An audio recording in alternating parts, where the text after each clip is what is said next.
Scaling to 7 figures in your agency does not happen by accident, it happens by design. That's why in this video, I'm gonna go through the 4 systems that took me from barely being able to crack 6 figures in our agency to consistently hitting 7 figures plus. And these systems have not only streamlined our operations, predictably gotten us leads, but completely removed me as a bottleneck. So if you're ready to get out of the day-to-day grind and run your business like a business so that you can do more things that you enjoy and actually become a true CEO inside of your agency, this video is going to be for you. And before we dive into the teaching, just want to share some proof that this is no fluff. This is a screenshot of our business, our agency's income, $1.8 million around, paid in fulls. This is our studio. This is me inside of our studio, all that good stuff, paid in full, $52,000. And not only has it worked for me in my agency, but it's also worked for hundreds of agencies that are inside of Agency U. Josh doubled his business in 3 months. Evan also hit 80K in his agency. Mike's around 60K right now, came to us doing around $8,000. Dylan, I think, is around $60,000 to $80,000 himself too. Also came to us doing around $3,000 a month, and so much more. There's so many wins that we've been able to implement these same systems for. So there's no reason that after watching this video, you shouldn't be able to do the same thing. So the first system that really allowed us to grow and scale was our onboarding system. So what typically happened when we were first starting to scale our agency is, we would onboard a client, which is supposed to be an exciting process when we actually do get a new client. It actually ended up being a chaotic process because everything was manual. I had to send the contract manual. I had to do all of these onboarding steps manual, which made it a madhouse when we were actually onboarding the clients. It wasn't an exciting time. It was actually stressful because there wasn't a process in place. There wasn't an automated process in place that streamlined it. And the fact of the matter is that onboarding is the most important part of the client journey, in my opinion. It's the first impression. And if we have a very slow, non-automated, manual onboarding process, do you think that's going to reiterate the buying decision to the customer? Probably not. We consistently get compliments on how effective and how smooth and how clean our onboarding system is. It's because it's completely automated, but it's still personalized. Basically, our process is we have 2 different triggers. Our first trigger is to send the contract to the client. So what we create inside of Google Forms, you can use Typeform, whatever form section that you're using, is you can create what's called a sales intake form. And basically on the sales intake form, what you want to do is you want to fill out all of the answers that are pertain to the customer. So what is their name? What is their email? Who's the accounting point of contact? What's the contract deliverables? What is the date of the contract? How long is the contract for? How much do they pay?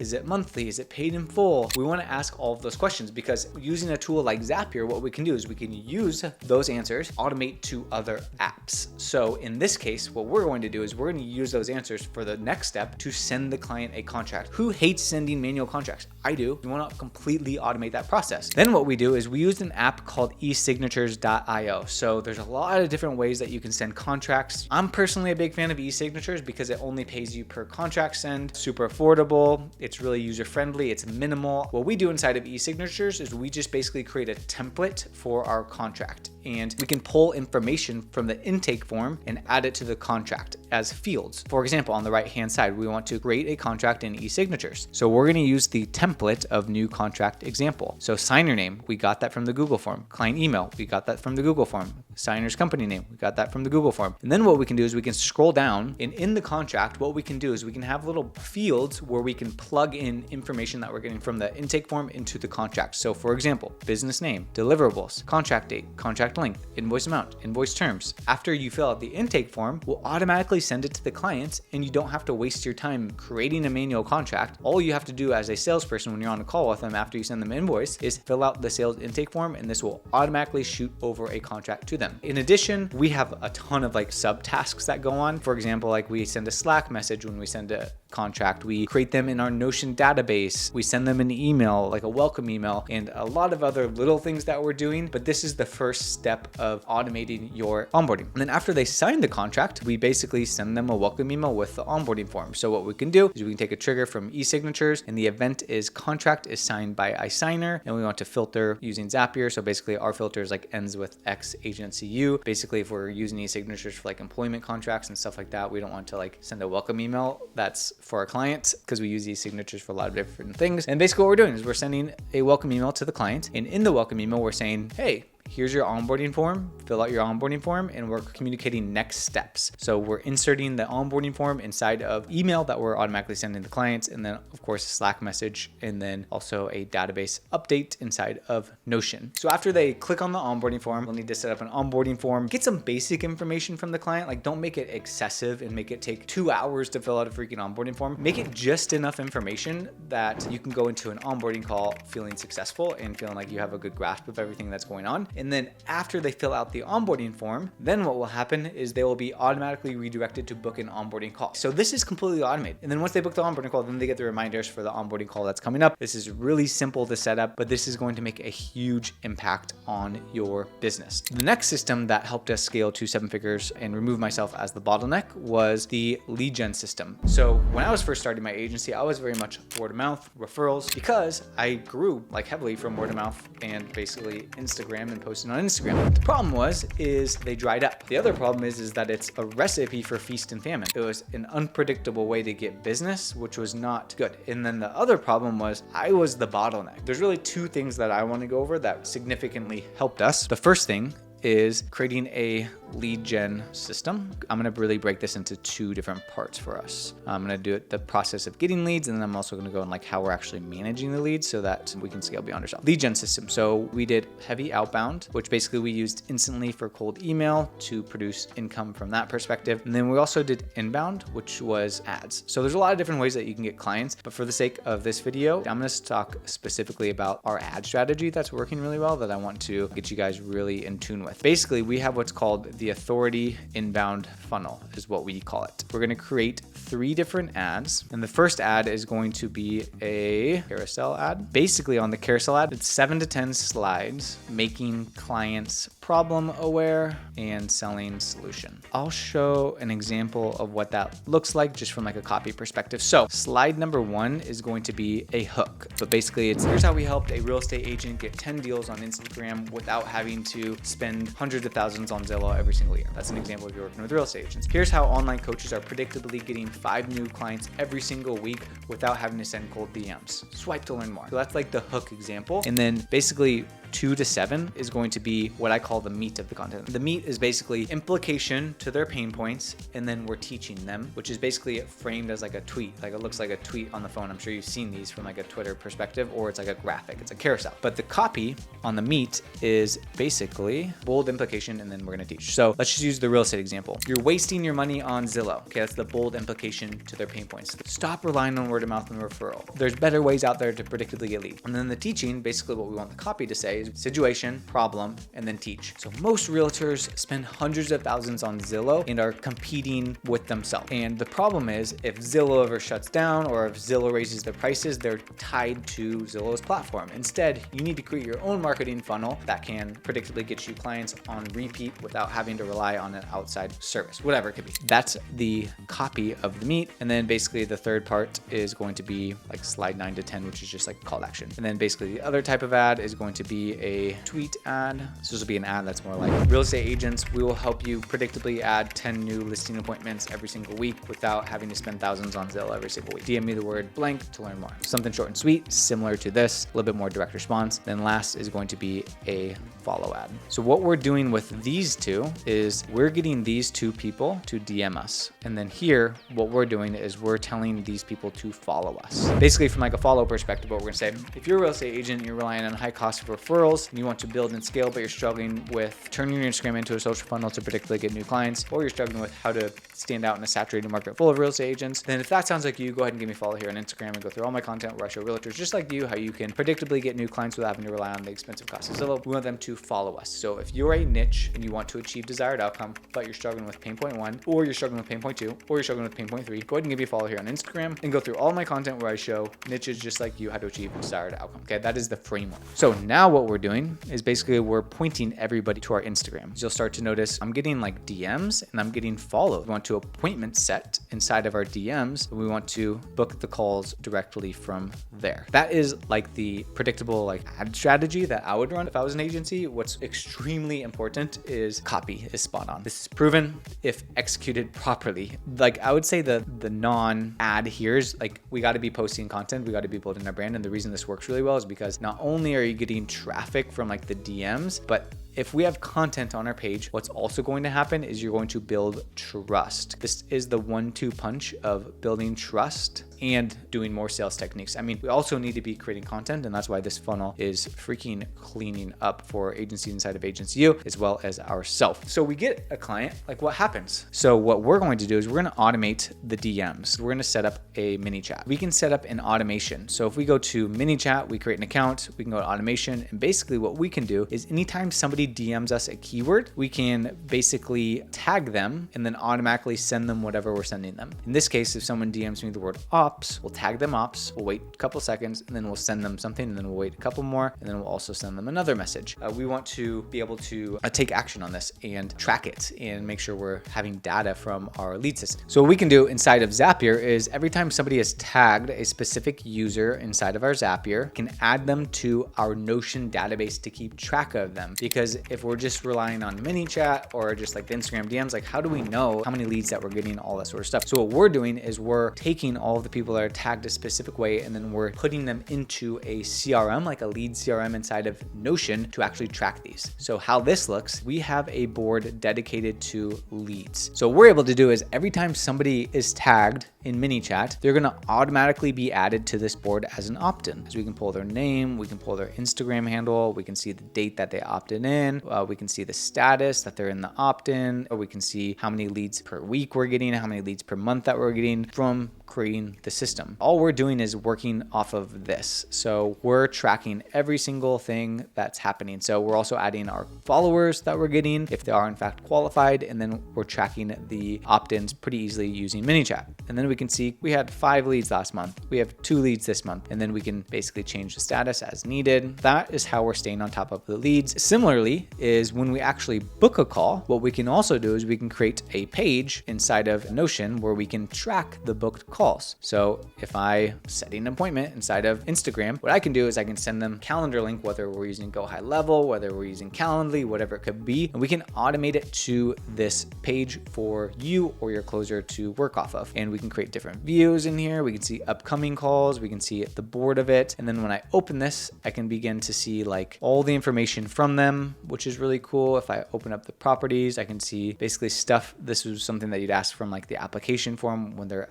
going to book a call. This will automate, and then we can see where they came from, the status, and then down below we can have a script that we can just follow when we work with them. And then now we're able to track all of our calls. And then we can see where they came from, what was the source. We can see everybody that's in the follow-up phase. We can see a calendar, et cetera, et cetera. So this will also work with like your Google Calendar. Like you'll need to use your Google Calendar, but this is how you can track them. And then you can have eyes on everybody that you need to follow up with, everybody who rescheduled, everybody who's a long-term follow-up, et cetera, et cetera. The next thing that's paramount is going to be the operating system. So when I was growing and scaling, my operating system was my brain. Everything was up in my head. And the problem with that is that it's completely unscalable. And then we started using Google Drive, and then I realized, oh my gosh, Google Drive is completely like a mess and extremely disorganized. And I realized I need to create systems because eventually I'm gonna hire some more people. What I did is I built out an operating system inside of Notion. As you grow, what we need to do is, cool, we have our offer, we have like leads, whatever it could be, we have a business, we're doing business. What we need to do is we basically need to break down what we're actually doing for clients. We need to create systems for what we're actually doing for clients. Systems run the business, and people run the systems. I knew I needed to get to a point where I had systems that I could just plug somebody in to run. What I started to grind on, I was like, even though it's just me, maybe 1 or 2 other people, like I really need to start building this systems and this infrastructure. When I do bring on another team member, I can just point them to the system and train them on the system. And then also like I need to keep track of them, and I need to make sure that they're actually getting things to the finish line, and I'm not like guessing if something's going to be done. So I'm just going to quickly bolt through the operating system that we use inside of Agency U. This is a template. And I'm just going to quickly explain a few different important systems that we utilize quite heavily inside of the operating system. There's a ton in here, but I want to just highlight a few. So first is the client directory. So inside of our client directory, basically what we can do is we have a database inside of our Notion where we can see, cool, what offer is our client on. We can see what team that client is working on. We can see a video editor guide if we're doing video editors. We can see the amount of wins. We can see the case studies. And then we scroll down, we can see all of the contact info, all of the marketing assets, the social media calendar, internal portal, all the meeting notes, approvals for the social media stuff, ad tracking, all that sort of stuff that we need to keep track of for our clients. We can do in a central hub. This is really cool because we can actually tie it back to specific projects and get really cool tracking on this. Next thing is like the fulfillment funnel. So what happens when you get a new client? Like the thing is, if we have an offer, which we should, and we have a predictable way to get our clients to an outcome, we just create a process of how we can funnel our clients from the moment we start fulfillment to getting that fulfillment to the actual deadline. So we call this a fulfillment funnel. And basically how we do it is, what we do is we can basically just pull up a project inside of Notion. And then inside of Notion, what we can do is we could begin to associate the project with the client. So let's just say this is example client X August. And then what I can do is I can link this up with example client 1, sure. And then I can begin to track that from the client's perspective. And then what will populate down below is all of the tasks that I can begin to assign for that project. Most agencies work on their clients from like a monthly basis. They have monthly deliverables, monthly KPIs for each client. We can basically systematize all of the tasks that need to go out. And we can create templates. Let's just say we create 5 short form videos a month. We need to task every single video out, and we need to make sure that we're tracking every single video from conception to completion. We create a system. Design beats willpower. This is the design that's really going to help you. And now what we can do is we can begin to assign people to it. We can say, cool, we're going to shoot this on the 26th. Sweet. And then the editor that's going to edit this, they're going to edit this on the 28th with the due date of the 30th. We're going to also post. Well, our social media manager is this person. We want to post this on the 6th, etc., etc. So now what we're doing is basically we're creating the funnel of what needs to be done at each step of the way. And all we need to do is we need to train our team on what they need to do each step of the way. So let's just say we plan this, scripting, ready to script, ready to shoot, ready to edit, whatever it could be. And now let's just put it in like ready to edit, for example, is we can say example client August. We're 0% done with their project. If I pop this open, I can see all the tasks associated with that specific client. Then now what I can do is I can go to my operating system homepage, and I can go to my editor view, for example, and I can say, hey, editor, here's your view because I hired you. Here's all the videos that we want you to edit on this specific day, and they're ready to edit. And then you can pop it open. You can drop the raw footage in there. All that sort of stuff can be completely done through Notion so that you can manage and keep track of every single task. Whatever the steps of getting your clients from where they are to where they want to go need to be productized and put into a system like this that you can effectively track and hold your team accountable to completing. And the other thing that we use a lot, in addition to the leads and sales stuff, which I already showed you, is the objectives. So we roll off of like OKRs essentially. So basically every quarter we create objectives and then we create tasks per objective. So this is also a great place for like random tasks for team members where we can like assign tasks to specific OKRs, or they can be tasks just for everybody and not attached to an OKR. And then anything random, like we have our EAs tasks set up here that we send based off of key events, like if we're onboarding, they have tasks that get automated, etc., etc. Basically a task board, which is different than the fulfillment funnel because typically it's 2 different teams. The last system that helped us scale was the hiring system. When I first started, I would be like, who do I hire? How do I hire? How do I find this person? How to make sure they're legit? And what I often did when I was hiring people, I would hire them too quickly. And then I would realize shortly after, I'd be like, this person's not a fit. This person is not very good for our agency. And when you hire them and you make that decision, you waste a lot of time, resources. We need to take our hiring system as serious as any other system inside of our agency because it's the team that runs the business. And we need to make sure that we have a team of A players. And it can be really challenging to find people and vet them and all of that sort of stuff and make sure that you're making the right decision, because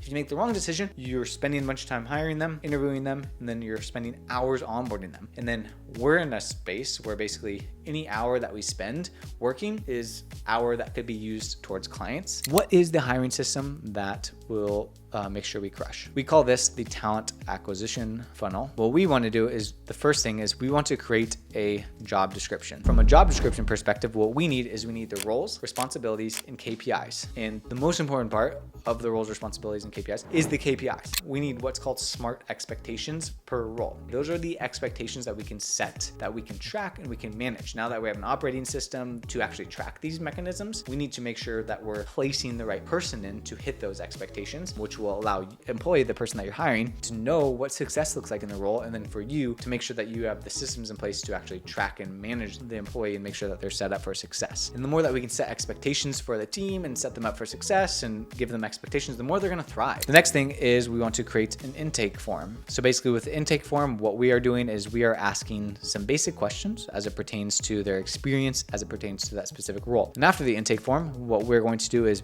we're going to, of course, post the job. And posting the job, I think of it as client acquisition. Like we want to post this absolutely everywhere. We're going to review the intake forms. And at the bottom of the job, what we're doing is we're saying to be considered, you have to fill out this intake form. And then what we're going to do is we're going to review the intake form and we're going to say, send me a Loom video. So basically the top candidates, we're going to say, send me over a Loom video explaining why you feel like you're a fit for this role and something that you're proud of. Come up with some questions so that you can pre-vet them. So after they send over the Loom video, then you should have a pretty good idea of who's going to be a fit or who's not going to be a fit. And that's when I would set up the interview. It's more of just like confirming what you've seen in the Loom video and asking some more challenging questions to understand where they're at and where they want to go and what their experience is. And then after that, we do test work. So depending on the role, this can really vary. I'll give you an example of what we've done for different types of roles. So for a video editor, what we'll do is we'll say, here's the raw footage. Here's the edited video that we've already edited. Like make a dope video with this raw footage and make it cooler than the one that's already edited. This can be paid or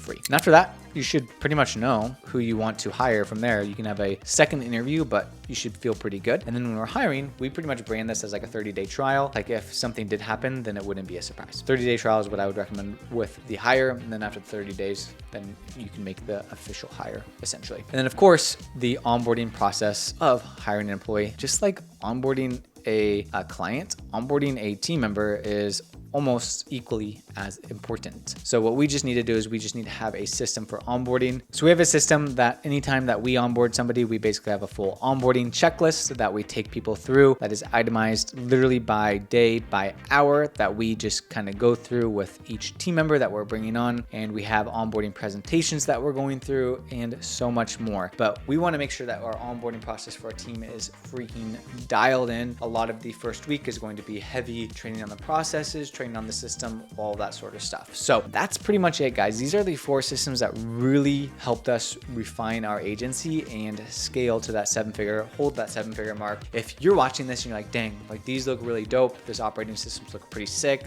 I love the ad strategy. I love like the message and what you guys are talking about. And this is a similar business that I want to build. I would suggest clicking the link down below in the description to learn more about how we can literally install all of this inside of your agency done for you. I will work with you one-to-one to make sure that this is up and running and you're thriving with this using our systems and using the systems literally that I just showed you. So that's you. Click the link down in the description. If not, thanks so much for watching. Hope you liked the video. Hope you got something out of it. Be sure to give it a thumbs up and subscribe for more videos in the future like this.